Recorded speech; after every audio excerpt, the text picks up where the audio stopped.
Ziba, Agbon-Ayinma re, umazo bobi bao, utalabo ye. Ziba, Agbon-Ayinma re, umazo bobi. Lekome. Ase pe ko do atu gbogbo we mani dele pe make eta. Emi bala hunu E make eta dele o la mana ta hon bodo. Gbugbu. Ton. Ihe mo teme. Imagbe no re webo. Ata. Ihe mo o Egbe wa na. Dede ni emi de Nigeria yen de yeye. Imagbe no de Nigeria. La ede o. Bodo. Imagbe ade Nigeria. Ebo no mama na ebo no ligi na. Ebo ni ari awa na. Ede o. Bodo be boy. Ye de do de bare ba ndo do le wona jin. Ebo no. Ugele adowe umenwa ni asikaye o ne magba imagbo arioba yori ayo amagbo to dolo yi la ede o hey iyan nori awo na wa we ni adolo yi arioba na ori magbe na do adolo yi oni magba we yo awo na mu da hen ani e wo na wa ye di ayo hen eyan ori ayo wa o magbo do dolo yi e wo be ni Nigeria meni mudia osabo egele henume egele seti pari ewebo iwi medagbede ide o awa wa ha wa pari ewebo die mafia me u de gbede iwi de yado ka wo ne sun da me o we no ni ege na do mu wedi wejaji igwa lo wejaji bo wejaji u ma ri we me oni o me ya fe ya si bie ya se kokodu oyin ya se gbipin awe e ya wo mi we o ko anu we yo we ke ma pa ni kina gbon na so fo me ti ye we lele we ke ikwe o oni se ile we me we ni a so kuma afia ma wa afia me na fia ma no fia we na we Ima ye skuse. Kere we, ima ye fian o. Fian o sewe no ibe ki ho mani re webo. Won wa mu me ni edo mi wo do. To. Pogun we nyana na. Den na ka bon we di mi. Ido ka we se ka we ye o mani re magba. A ma no kisa. Ko ni re webo. Na do mi wo do. O we gba wa ye se mekin. Meseti iye okpe ani no ye ke na me na gbe na me ke no fe na kai ese no we ni ton hawo ni me itebi ten no iseti me me e o na de togera no ro a ogijuwe o to ni me na mugbo na we no polo se na anya e ra mu me ke ma wa ahia e ba ni yue le fia me o fia no we do fia gun me ton iseti me me iwe me we kakabo bon Agbon salo bo sanyati. Aba na dare wa. Baba na. Baba na mo be ofe. Ofe na vagon we no nyu sada. E ti yawo, yare wa, o tari jowe kele bo. Mama. So pa hin ti le we yo wa. O si. Ile we le po bi e do. O so dupe de akere. Pede a. O ke we ka bo ake.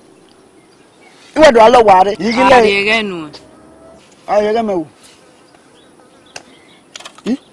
Ani. Teno ikibo. Ma ga mi gbe so pa hin ti lo yo do wo. Wo ti be do me. So pa ma mi egbe. Ma bi ma ka mi gbe. O ma o de ri ona o pa ya kini a. Ni gari wa. Ibo nu won bo won be. Akore akpe. O me do. Mo mi loke ayi we na mu le na akwo. Nuka ye mule mana bedera ni ya beba. Awo we no re ikikina no. Awo ji.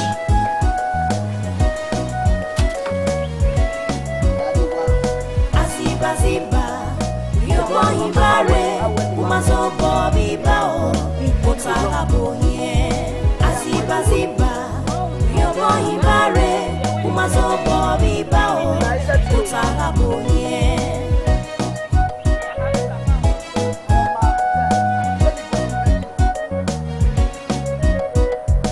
aziba yobo ibare umazobo bibao utarabonye aziba yobo ibare umazobo bibao utarabonye utade utagare eba uboye agari ebota yanyi sebobye runda utade yafye sebobye utanye na mama toi redia baba yibo iyo wani ke ode na wuri ese na ade mo wa be fian ye na o poni dogu we oponi guwe iwe o de guwe mu dia guwe aho iwe o ni a ma ho mu dia ni o we nu wa re mana na ya won rio guwe aho pa ni me aho pa o bo anya we guwe aho de no pe we no ade ko okay ani iya ko no ni ya ko mana bokin me ko awe musibu hu ni na de no afia ma wa afia me da fe mi no hi to atamame ma fe wa wi ya wiwe meni mudia wiwe ni to asofo to tebi tetego yi ogwehi ni na we boni di ogi ma we no ogi mo pa to se ti wiwe otagun na mo no ijo we ni luto ni ori o pa ro lo kan ti ta ni meni mudia mi we ni to ni ma me se ti me awon eyi o ni ma e fia ma wa harere ni sukma fiama ye fiame o ei to fiama ogwe kinia mundia ntebe ni ateta ma o okay tamame ta ni ku we okwa dem ni we ni gu we ibe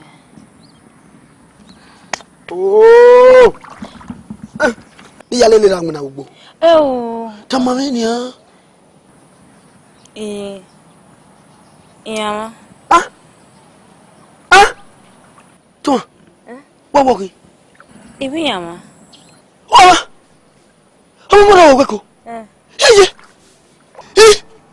sala bo we so idega ide mo mo we hey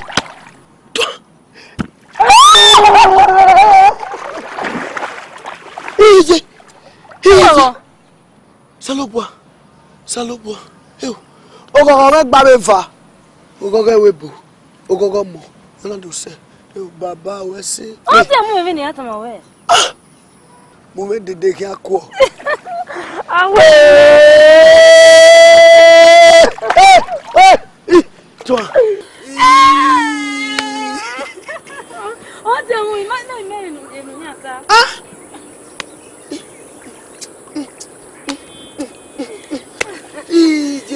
Ikwere mumu we wa pe na. Ela ya do ate. Era mama de duo wa. Ela Mo de anu gbe opon na fun. To. Gari wa. Isa ti mudia. That's when na. Me no gari wa so wa ma ho if you ni je me no ho ikiro. Je me agree. Ibe opofo. O ma we do gami. Mudiane ni agege no yiro te ma ho. Ami oni gari wa yeti segbe. Aso wa. Oh, je me agree. Gari wa.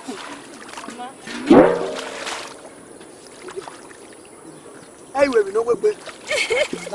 Ame baba na. Wo ti mu me va ahia.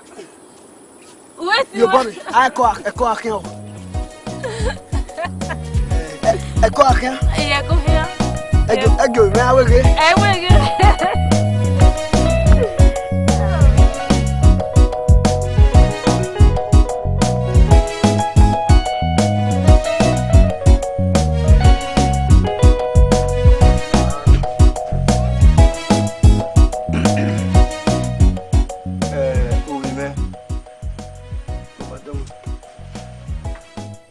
Imaho dido wa gun abo mani no ya dada yeke wa bero kani igewe igado ame abemi ku damona zevira adigi mana gbu iye mi so ya bere budao no ma kekeru wa ari obuwa ina imudia Baba dom. ya yuwe nwewe ito ana pa o moku ni kwa gbon Baba ye. Ihian ya bo ma ko ma no ga ho ni ya dagun ta ya fi alase rudona iho ni no tapa Lemi baba. tu weri onu ya gbiza ba ku yimato we no ri general Ba e wo awanu salopo. Ise keji ton agbesa bako. Baba. Ogogo ni me dagbon me iton ana e no. Ofun wa kan ano me. De ma se ni ton awu me. Baba bo ni diye na. Te no de woni na kan. Lu di ton kake wa pa no ro ko e na kan. De ma se ni ton awu me baba. O ja no kwa no me. Le ba se ba ni. Owu e o kan amuku ma wo ejo to. Be no ni naro. Awo egba ba. Ọmọ bi me. Ikaka bo wa ti anwen. Wo se je. Yebe nu ya ho e mo me na rito wa. Wo se je. Se ya. Iwa pon won kaka bo. Yenu na do mo go yo egbe. Vi egbe we ga de era bi yu e. Nu wa na do mo go yo hun. Je wo se. So pon pa na we me. Emi soro no susu yo me ko. Kan me we bona no le na. Runja. Ibi yi me wa bu wo do. Yera me. Eteme ya fefefe. Yeah. O mu ka pa ni awa tari o wa. No kan eme bi ekikpuya. Ne mose zebe nu weje na ni yewebo. Awin awa so do. Awari ku ne tibe kun. Yen kwa mu bi ekikpuya na yen wa de. Yen kwa run ya pupon. Awe no gbe ari keto tiera bi je waja. Sokmo no ko ni koyo ni. Ora be se gbe go na ari gero ere no gbe abi ye no gbe. Sokmo abi ye de kute ni koyo ni. Ama igagwe omomo ni kere na no ase akin keko. Ha? Oni me ya o wo mi me. O ye eji ton agegbe mi na. Iwuwu e o kan zagi ma boy. Ha? Ha. Awa ekeno won la mo la e ma bi ton ani. Ri o te no mi me. Ama adewu khare ri o. Ugbebo ri je beri o gata ene ito Kemi awa. nyagwe e ogwe gegun mele gbu ehun ka pa no ma keke iga ho ina ho Baba. We me awo mo no bi e. Ewe. Ewe. Ati fi boya me no ro de. Baba domo koje. Amen. Ya do so aweso do wa. Ya ma me ya re pa. Ri pe ke pa. O teme no dori me o de ke dori. Nkian le pa. Mi na ma me yuto. Wa ko yese dia u ke pa. Imaye baba so kwa ya eme ma ya ni do mi mi to ke pa. Ah, ke me ya ma me so gwale mi so ri ro kun so ri ro enu ah. Baba wese. Jile le gbe ari odo. What's in name? Baba wese. Amen. Koje. Ene ne wa ko. Yeje. Ko. Baba domo. O ke we o. Gawa. To han. To. Guamari soda fún. Aí rueri mo é ko muke lá. Aí vou no sul. Soda fún. Eve. Babacó. Olha co. Igwe mome baba. Maya igo mona ga video. Nda. Igeri. Ya givino ya gbon. Kegbe no kiri. Egbo ni wa mo. Maya igo ga video.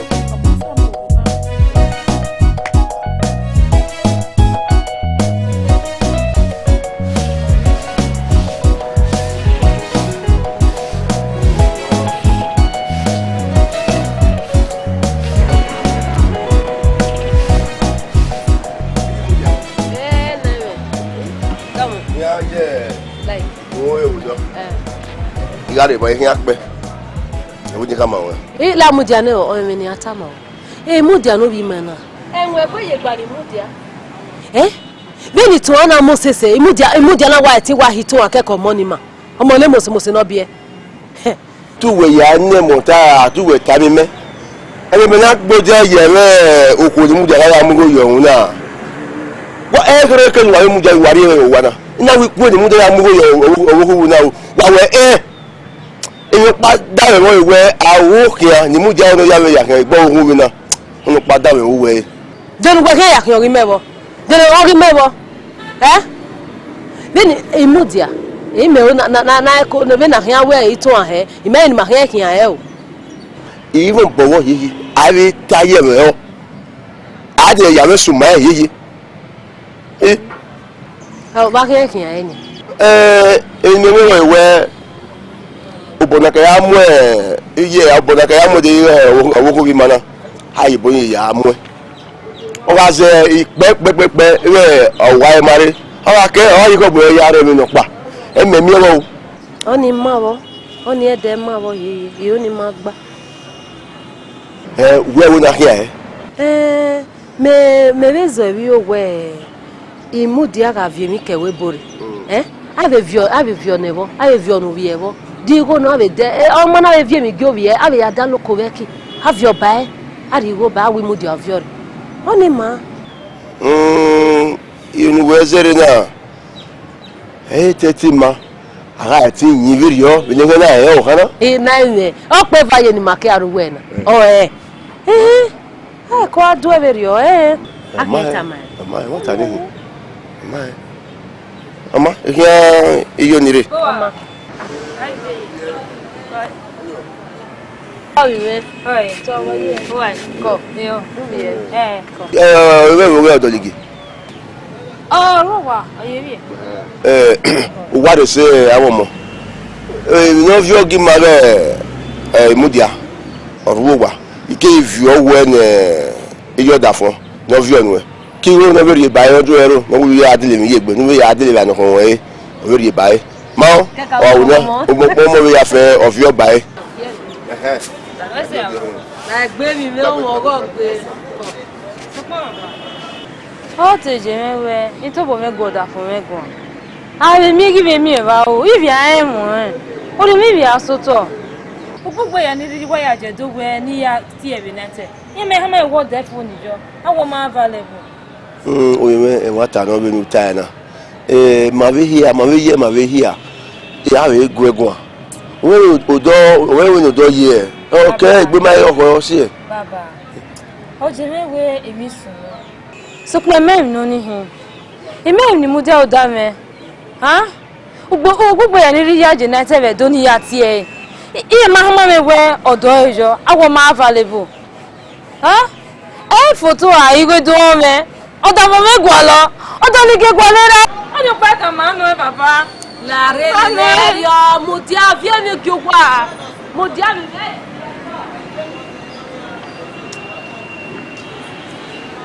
Ika teme na. Awu kia ni mudia ono ya me ya ke gbo kan na. O ni ge.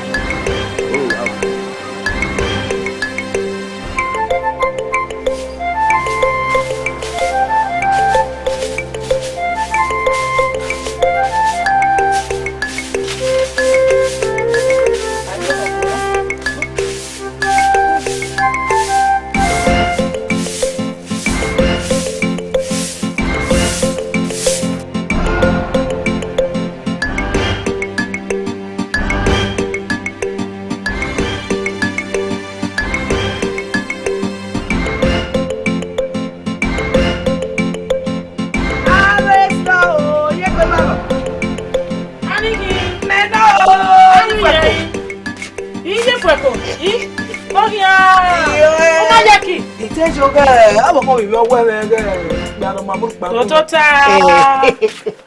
Iyo. Boya. Ijoga, abo ko mi mo do ka mo e ge pe lo mamu pa gun e de pogore. Na we ru le bu e o ko yo le ke ya mo pa. Ya we bi je me ge. Boya. E da fo mi bu e ibo. Ya ro me nya ba. Awo sage. Eri o no teme ge awo sage.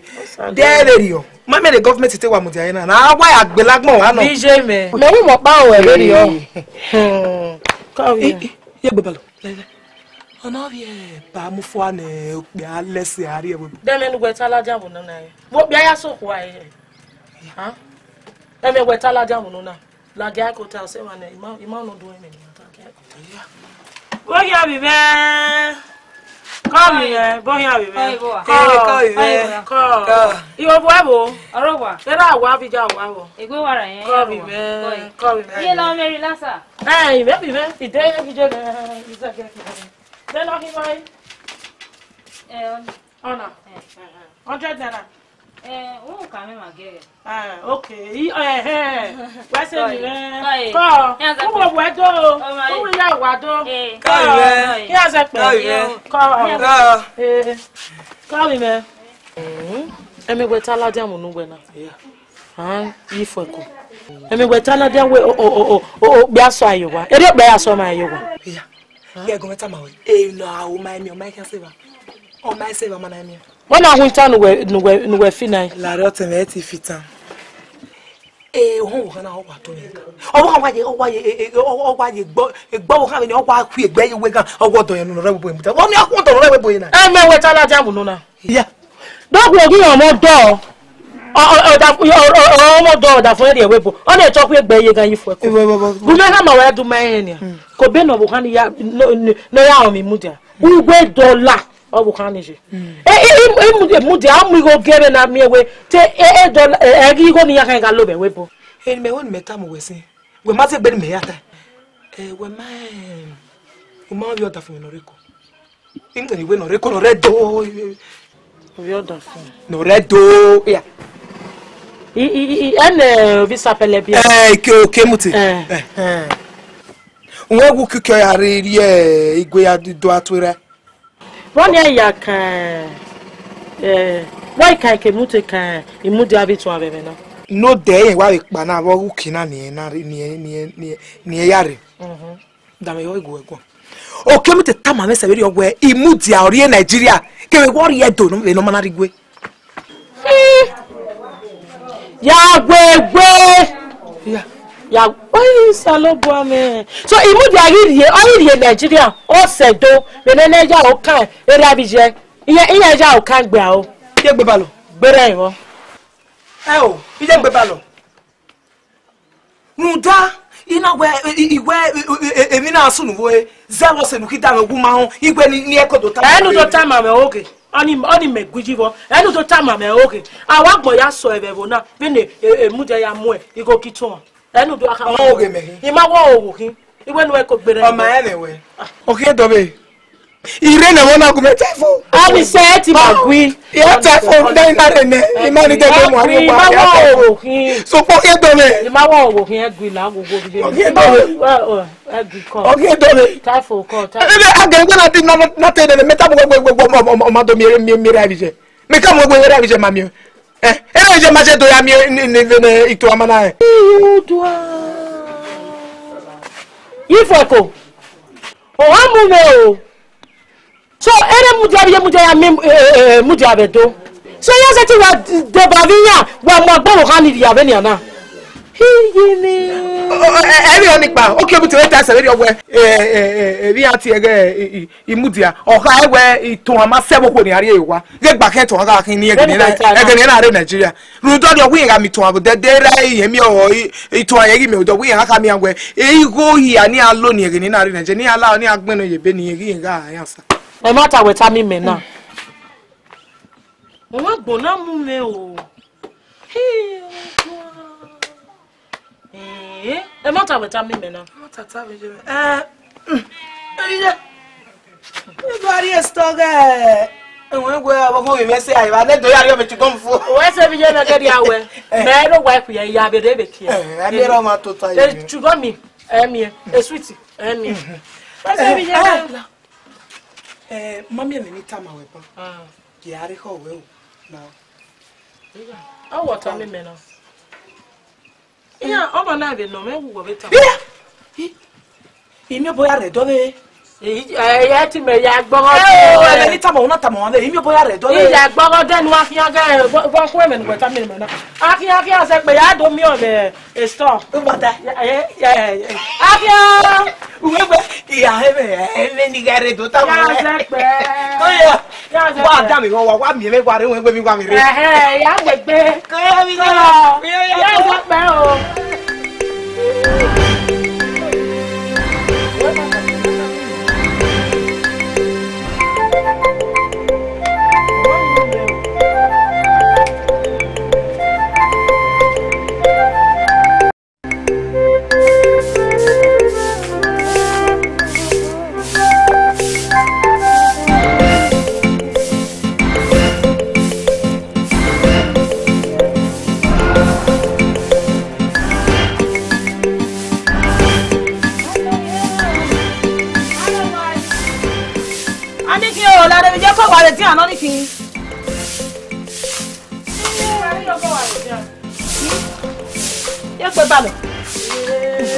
When I walk out, so they will have me go room. You where you go out. Polo. Yeah, come back, Polo, the Caribbean. Yeah, you're Yama. And you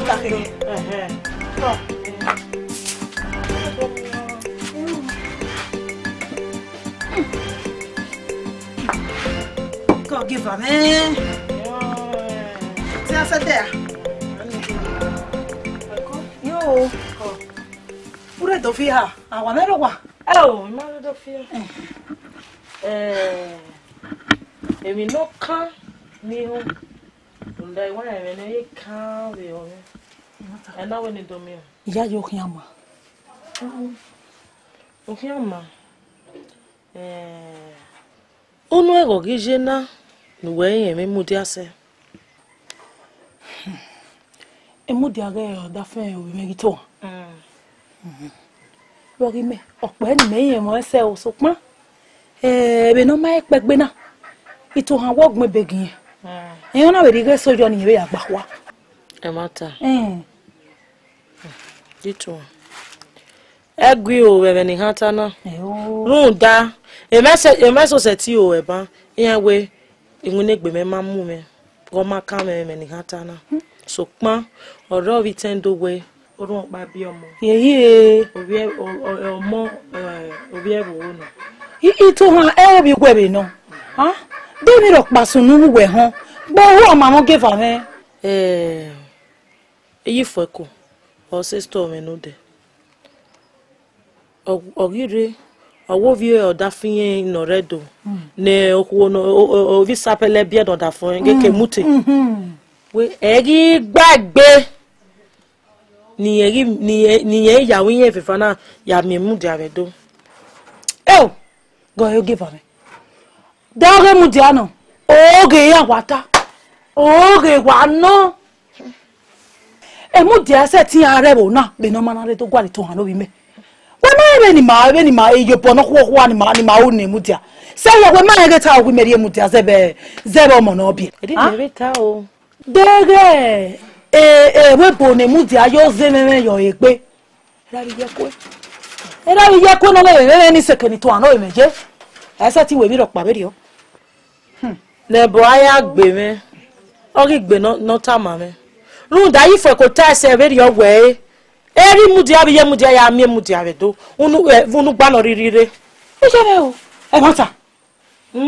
Hey! O sa lo bo. Oni rie mani awe re mu e.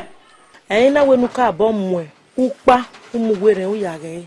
Ije me o kwore na. Mu dia o. Mu dia bi je mu dia wa bu awo ani mu dia no bi yan wa to boy wa agbegbe wa. No to boy wa arukoro. Nda. Dona we to han no bi me beri o. Ima e o.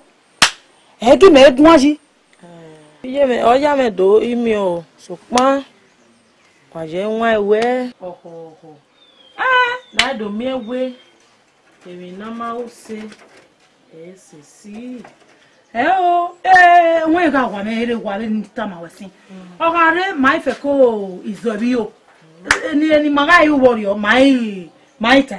ọmọ nígbà akínyàn ìwọ ni ọkọ àjà mẹ́rẹ̀ kò gbé sí o náà. wẹ́sẹ̀ wíjẹ́ mi wẹ́sẹ̀ kẹ́ ọmọ bọ̀ wà mí àbí mi wà mí rẹ̀ hàn ìtò hàn ẹ̀ òbí gbẹ̀bẹ̀ náà wọ́n pọ̀ lè bí ọmọ wa wẹ́sẹ̀ wíjẹ́ mi kọ́. la epaare gómìnà oru ebu me no we ni a o ye o deni ye awe inu aga we ya we lana pe de han o mai de son ye me no keke awa mi ewu we le pe do panya ogiene we ke no ta we no wa ke ba we ri wa keke o ma wese ko give am wese e pa ro we do we oda fo wi we do ki a sa pe ya za pe o ya wona ho wa o me gbo hi o sa lo bo ni ra mi e bo panya ina ne na le ga na o ge ami egbe iyen no ndare na ge ije gbe ba lo ge emi ku no ge o ge yan tale le itun no me kiya de re ri o o èmi no ba wa ero ye he age la ere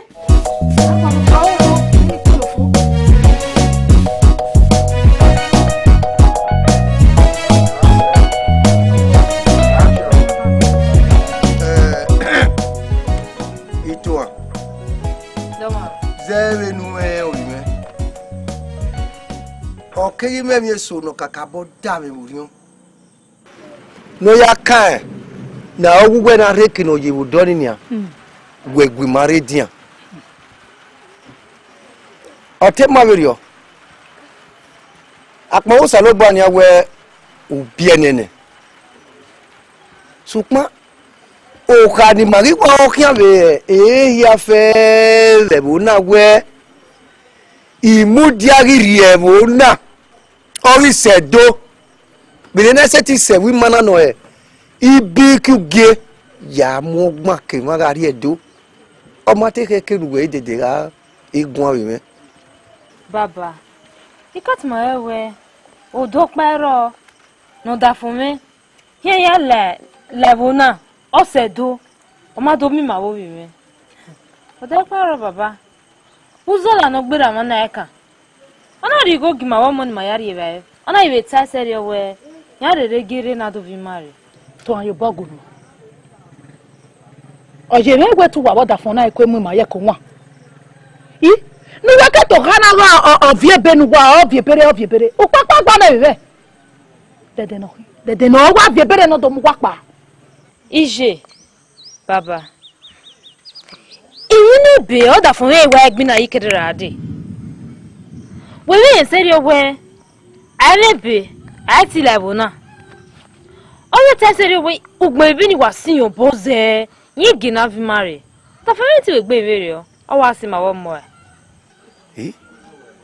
ugwagi yo ni kami mana ni awe e ma tare me ni wata kan wo ina ha o da family o ne gbegbe ehin ti egbedu afie last video ni na o wa si ma wo mo o we enwe and bi ewe oyewe ewi mebe we mi yen ya imawe mo pe wa digwe wa bi ni ya ja ho bo ye bo re we bo le ba se va evi bio iye ve ti yo bo je ye ke no we gbe nveri o adobo megi yen mego iye en ne gbiyan me wa betaverio me to bi me ve o everio o da egbi da osa ni aya ku gbinera die ewi mana do nye egbe no ma eyi mi aji gumera mo eburion we ya ni agele takiani ige ma taro nda ikia kweno wako ma no ku bie bagbon na ye no do yo boya ìwẹ̀gbẹ̀rẹ̀ no makeke no yara gbona no to ka ni o me wa igba gbe imudia ama o se aba we ado e fi afia mo ijo emi ki nugu le he mo mu me emi ki nugu gwa ba we ya fi o do mu me nu e da me e ga oh so mene mi ya mame ye la re no do fi mi ki o kawa we se ama we ado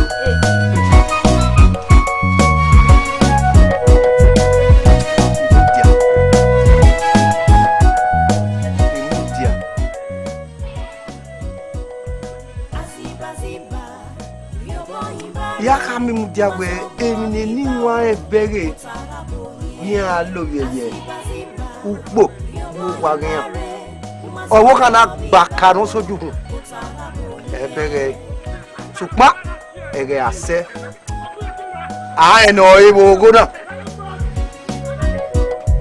Aziba yobo ibare umazobo bibao utarabo ye Aziba yobo ibare umazobo bibao utarabo ye utade utagare eba ubo wieo agari ebota yanyi sebo wie runda utade yafie sebo wieo tutanie na mama Aziba yobo ibare umazobo bibao utarabo ye Aziba yobo ibare umazobo bibao Imaye ropa we ni wa mo edugbo ni ya ho kun opon me ya wa lu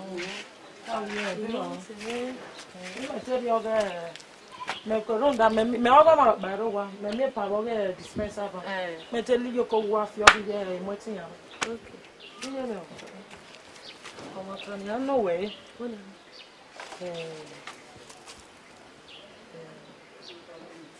de no uno ego ki jena unda ya no water na zero semi o ge ala o alo do na he ya wo wa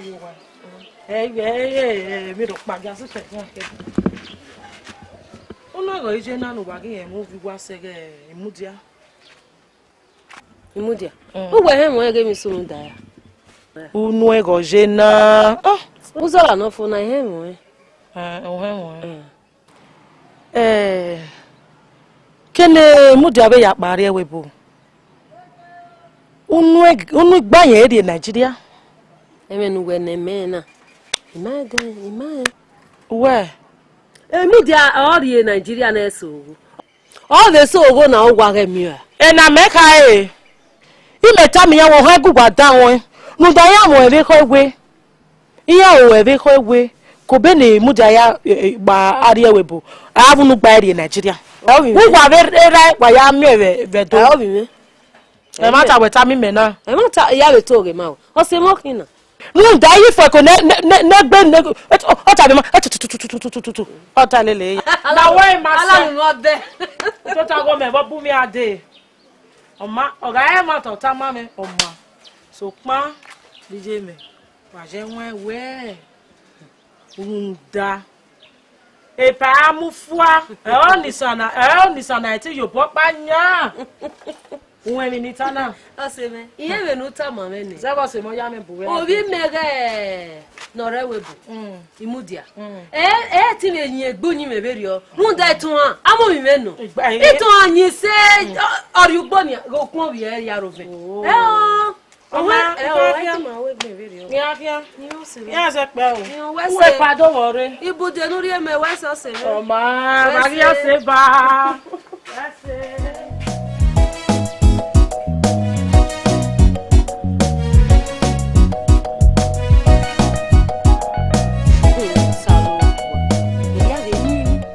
ene wa agwegwe kian be ho bi aja won he imateta mo won ropa abi to order fun ege zo se yo rona o wa de yo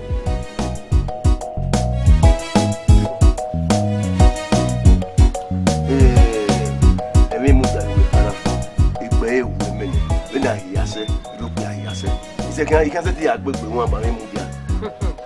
Iwe ni tama o mai hia hi. Ugwe mu dia gun. Ugwegun owo no. Gwegun o. Uza me de ti enyi o yiyi.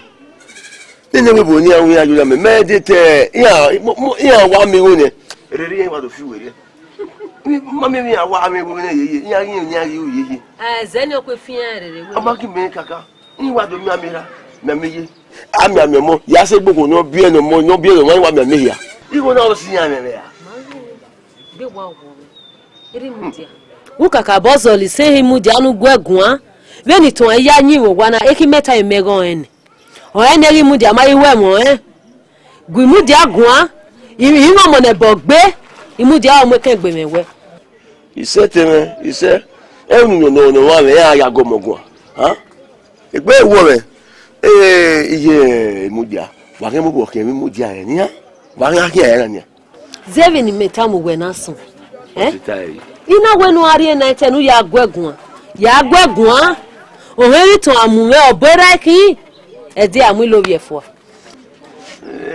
Ya wo be nu kai ko ya yi we enu keke be ni. Ya ye to ni ya gwegun we ya gwegun mi fun. Ni kan yoyo. No si oye ma bon ko na yo ga bo yi. Yo ga bo. Ma ya se ne o. Ko ya se ne ni wa ya. Le do ori ma de bae. Imo bobo.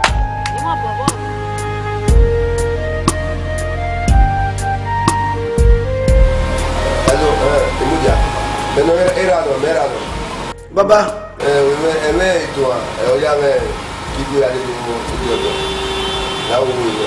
Hello. Ebi to ja we ne. Ebi to we ona gbe ra me wari ne.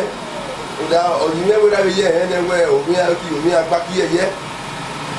Ja wa adu ka mo we. Baba. De no keke ga ma wo. Ima fe bo ni gbe. Me gbada poni ne we ne uwe wa agweta ma ka mi tun awe ipologbe na poni ne we no ya won do mi ipo bu ogo baba la ka ma be yo ni bo mi o kana awon da re o ya e ma wi ye wa ri mo na we ze mo bisi wo o no di akewe mo da wo gbe han o di aire awon mo wa mo me do mo ya Come to the way and we're down with what's a go. I no more my way. Hello. You know, I have my way over the jack will be a woman back. With you. And Baba, wow, Nijaga, Sopa. Very medie. In my lady with dear. Kamitoa.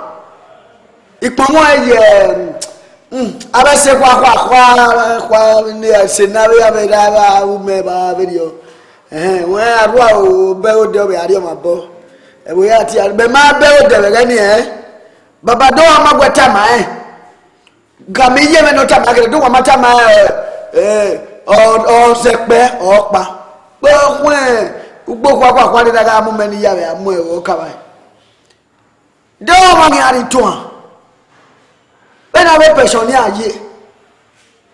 I will plan here. I to make Balabala nane. But where I mean, any men I can read where I mean, well, that's what we had a memoir. Now, and I would allow you.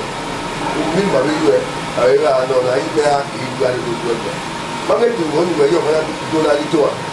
Wa itu wa kina o mi ba we go ero o be e da je baba o be lani nu wetani e la gbe ropa baba dawe ho hello baba hello dawe ho baba e we ti ma yo onu e da $10 e pounds e euro ni me mu ti yan e da gbe ropa igo on ego bosena why mo ansonia e mata nu won ni onita awani ya de enuna ya teme moto so ni adele ni afi adewa ni wa be ya adele ka mi to no gwa lodo mi igbera po ni ne mu da lawo la ori fi lawo Wari. We give me now. The me already me don't make work one. Wo. But we have wari na. We dey help we na. Wari. Wari go look work. Maduma kama ya reto baba makede. Baba ale we je meto Mudia. Hello. Baba Yemta. Ni manu we na avion boy. Baba wa se manu we na avion mani. Wa mu agbe oto, wa gwani oto gaye ibiaki ku ya pologbe mu ya wa kokon. O ma na odo via ore. Ote suzo lania. Ni ami na mo gbe oto. La. Agelewa mi una gema Nigeria na ni awu we no yo. Igwa ni wie anybody no wasike me no isike gbe ni. Ya asa ya do ati otira me no tiye. Gwa le mame. Manu aja si ausani. Mama ya we. Ebi o mame gwa le bi Yesu ni. O ma ya gwa le kere giwa. Ya gwa le kere giwa awodo ri e do ya ni no ba no ba ko e. We wa total do ni enu we de gbe mi huda ogo. E wa ye we fe bo ni gbe o ma. Zegbe ya ni no ba no gbe fi owo akan. Am ye me mo we nu zegbe. Baba ko emi ami adu mata mi to ya reta ma ya re o. Baba ko ako enu ye we la gbo ni. Papa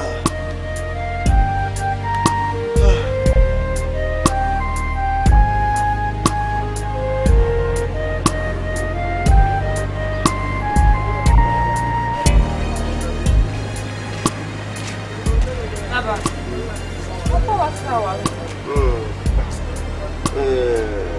Itu anu ye. Yeah. Mo ti o we. Owe. Mo ti o ye. Imi ni ti o we ba. Imi soro no ye no zumu we ko. No ni kama we. O age mame awun me no go na. Ikesi no go na. La oge ya go e yan. Ma iya ye nu kegu mari ma me ma yo boda mu de iyo da fun ma yo boda mu de ondona awun me no go e nu ye anyi e yan ikin ewe imudia ekine ono do isi ka ya du e ko mari ni me yo yeye nuda o ka ewe e adomu e ni la sewe bone iya yi gbe ngbalaga o yi na nu we ke are ma ke imudia mama abebo ya gbebo apon sa bo na we o so le bo ke USA ma fi kutu obo ma fi kutu owe we ahia we ni a ogua no mi we ha o ka bi ni on dona ipon o so le bo ayo yo ni emene imudia no mi ka we ihan redo mo mi ra se we bo ni ima yayi we emenire owaseti mu ese ona eme ya go iwe ona ya me ti we nula o iwe ime ati zebiyo ati mega yo mezo e o dinu ana sugba we sikoda ona nu ya gwale ima do raso no iwe kwa lo pe awe o mudi ama mu igbagbo e je we ba Baba. Mudia. Gase. Oge na we na vi ma wo more do ba yin be we bo ya audio wa baba imudia we meme iribe ya ye dagbon me ya we ya mudia ho e baba ade ni an so mo baba ya o ni wo eso no le ye bese ya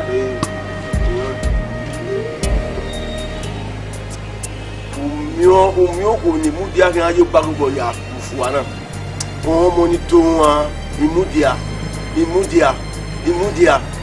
ya ge ewe we mi ugba mi wo mi ami oku esi ni wo yi mu uru di wo nya we go ne wo ko no wa he wa yi ma bo re o yo pa da we ero mo na ga won ya awe kinu ni ya do tu ma ye ro ye sabo aloko bere ma ya we na ya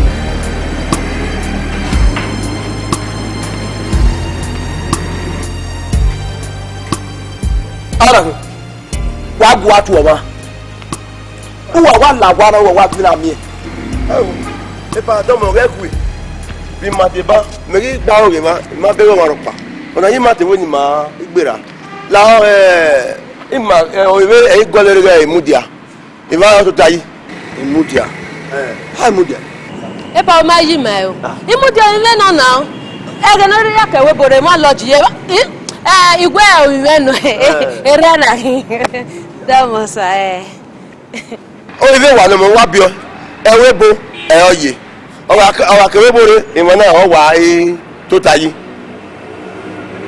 imoto we wa ye wa nya eyan moto ni me ka na se wa bio mo na nyu ni nunu wa kwa ni na ba to o ma to gwe do ye bo ni we na ba to o nu eri mu jala gapa wa ke wa pu eri pala odoni one day recession odoni wa zara wa gbon mudia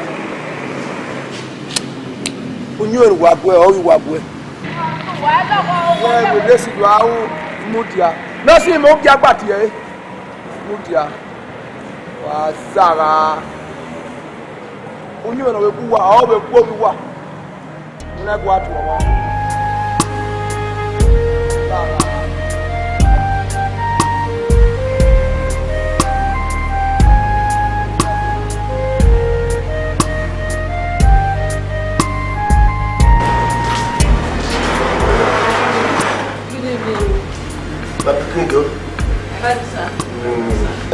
I beg you, I deliver my Peking Mudia.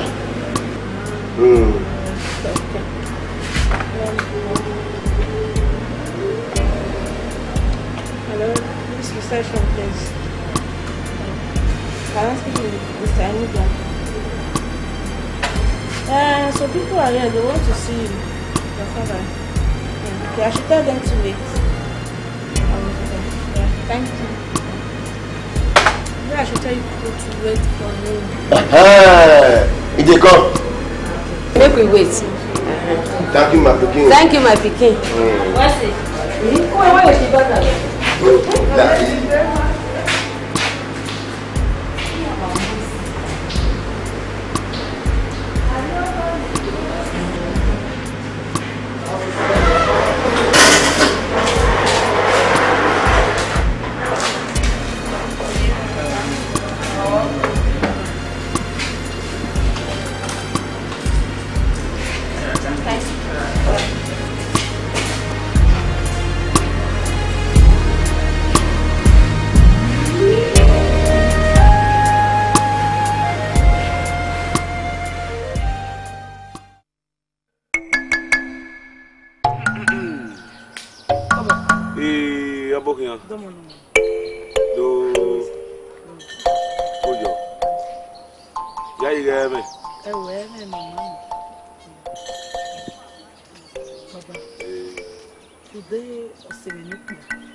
Baba se me no kpia na o ma megbe ima ono fe ne yeye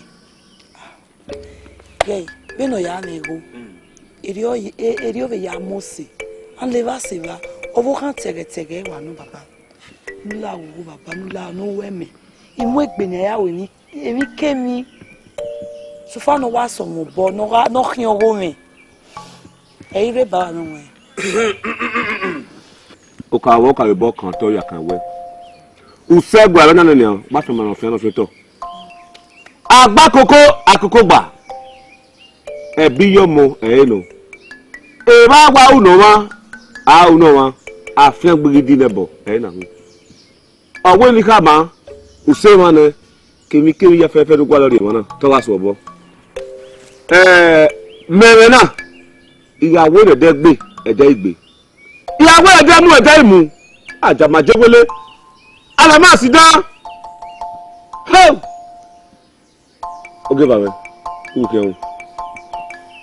bẹ́ẹ̀ni ká ta ẹ̀sìn èyí rẹ̀ gbé ta bàbá ló láwòwò níwọ̀ ẹ̀mẹ̀ náà ó kún pìàrà náà sọ̀wọ̀n bọ̀ náà ká ọ̀dà fún mi lóda ọsí mẹ́ni mẹ́fí ẹ̀mẹ̀ ẹ̀yìn wàwẹ̀ yóò bọ́ sùn dù yẹn kéde mẹ́bùwẹ̀ yẹn kéde mọ́nà mẹ́mẹ́ ni buwe ade koso wa temere ma me kakabo eya me buwe ade nu la wo cause Venu wa mi na mo pa ike wo wera mi. Eteme ne ge ya won do ni. Ya bele ya mo egbe mo ike. Era mi ye me ma ya ni lega mi ya la wo baba. E ire banu we la wo. Do you igeri nuwe. Igeri nuwe. Uwe ubiga ekun Elizabeth. Uwe do my own uwe no do we bodo. Keke be awa oko e Philippi. Egwa na ga ade egwa me na ga ade. Mo kun e ba kugbe. Oyiwe owu mo gbe looking awe kebi. Bigo at 60,000 e kan me we. Baba. Emi na so na hin. Baba 60,000 naira kekan. Baba, igwe ke siti mu joboye ni metam. We ko ni metam we na e won do emegu we gun na. Baba man je 60,000.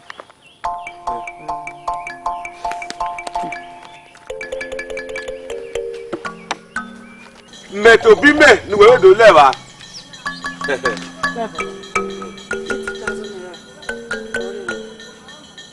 80,000. Eni kemi nu ewu awu. Na la mi we odoni osimopo la wo nu we. Anything at all ya hasa.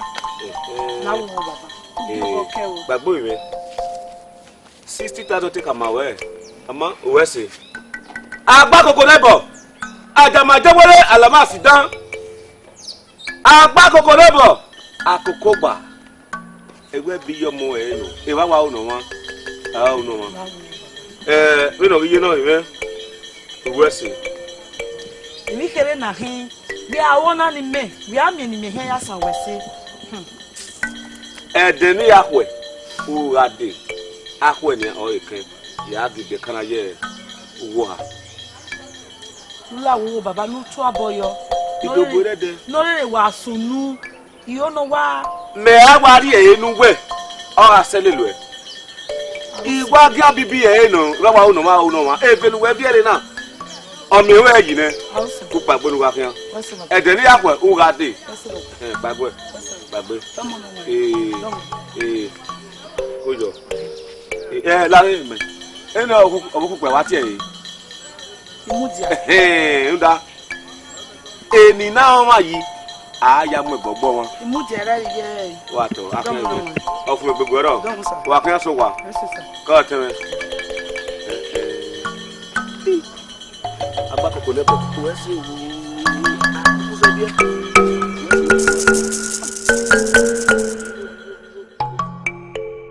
Yahweh bebe ayaboyedo imudia. Hey baba.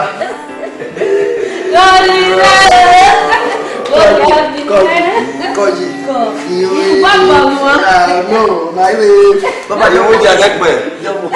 Yo. What is it? Bohia. Woye. Koji. Koji. O ti gba ni. Okay. Yo. What is it? Koji. Ye musi. Oye, ila me waje fun pa yin. Be ma die de ma na yu ko. Ari gbe ari gbo. Ugo ga ma jo. Okay. Wo me ko ni. Epo no enu degun. Epo me no. Oh, No we. oh, what for me? How are you? Hey, Baba go gun. how are you? What year? Baba call. Baba de na ri enu wa. We di ka da yi kuda e da. O ye de kuda. E da. Iye de na ri go. Monsters. Tu si mi se be ni. Le do ka yawe. Ye motas mi se. Le do yata ma be fu again. Okay. Kuda small start cake. No give me money. The one Buddha, one stout, 1 month. It's on with me. No, we won't. I for some man. No ma. Yo. Now they see me down. Zero new with my phone. Now where Ugari, who do you know do you have work? Who know who know you only way what to go work 1 year. You must understand, okay. No kind to Okay. Good. Only me time when oh no, you. Oh, I'm on there. You know, Pammy, it's one year. Go you. See, on the night, I will turn a moon. You can't be having away. I mean, queen my way. Imagine no, you buy no. I mean, I can't continue because ordinary deal. We are worried. I'm a pollock, but they can't do a meal. I can't go. You see, a collegiate Europe would only idiot. My city, I'm mad. I don't know to get out. Baba, we're going to make an American demon here with the boy. I don't know where. He said to me, but I left on it. Mudia, Lala, Bewa, Mamenda. Ime Mutana, what? Why? That it is my Kuma visiting Garo. Is a thing you wear, Dimoken Wale, or Dobe Ome. Pollock Beranine. You could never be Jibudo. A only tiny tassing. I mean, do you hockey? I was so low. Mudia. Didn't we have a way in the bed? When we will not understand. Okay, Monoro, we are Monoro, and now Uniki, Diane Mona, Coco, Logo. Yeah, like 3 million naira. It open account near. Then I came here, don't know, yeah. So every now, why you need a row? What is what I say? That's okay, who said you never said that?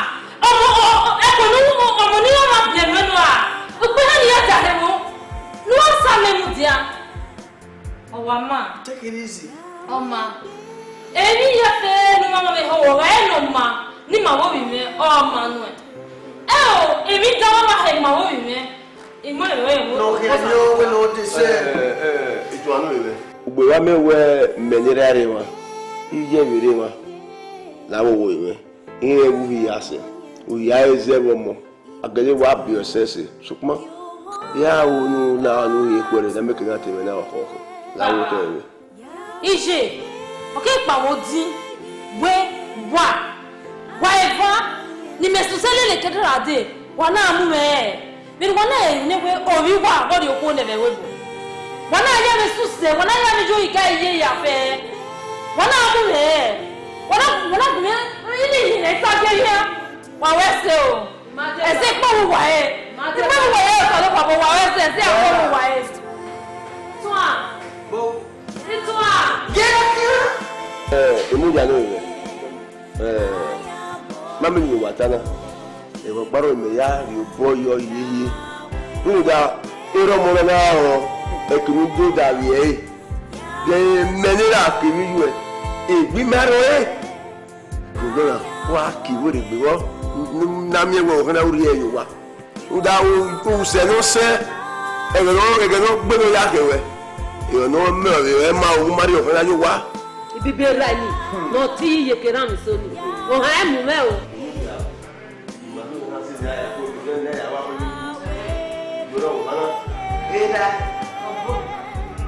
So go. Eda. I mean, no, Toto. So go. I want to run your area. Eda, we are going to do. I'm going to here. Eda, we will go. Ini agbem lo pin ati ko fe lo ku ka we ra ni gbege lu wa na le ko pa o we na mo na $1 £8 €euro pa pe $1 le agbe la ni motor €euro le o take na e mama ba forget get the start to we tell let's forget about this thing we me je le de pe ani ko no re igwe mejo yejo I was schooling in our yellow. When I was done in the red.